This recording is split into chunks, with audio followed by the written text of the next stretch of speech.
anak ng pating.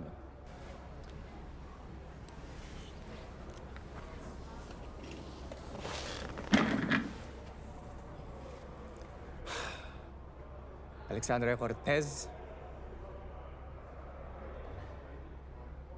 Alexandria Cortez! Agent Alex reporting for duty, sir. Ay, naku, Bok. Dito ka na naman natulog, hindi ka na naman umuwi, Bok. God.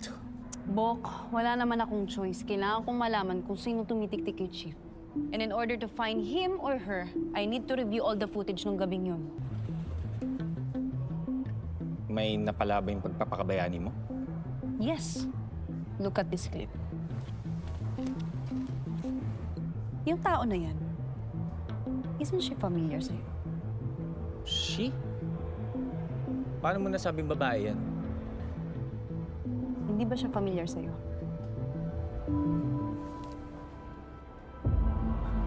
Familiar nga. Tama! Familiar nga. Yes! Finally, nakuha mo, di ba? Andun din siya sa area kung nasaan si Chief. Hindi siya umaalis.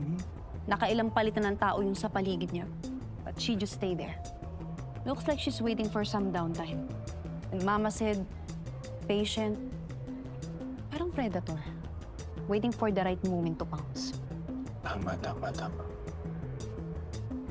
Familiar nga yan, Bok. Ayan, no? Oh my God. Parang si Justin Bieber yan sa Coachella, oh. Iba lang yung kulay ng hoodie. Bok naman ni anong Justin Bieber? Eh, babae nga. Ano ka ba? Babae. Okay. Familiar na babae. Oh my God, ayan, oh. Parang si Kendall Jenner, oh. Kakatapos lang yung daily night jogging niya. Tapos naisip niya, magpapahinga muna siya sa park. Pero dahil nagpahinga siya sa park, naging suspicious at na-judge pa siya. Tama. Bakit ba hindi mo nakikita? She's Chiara Valtrovi.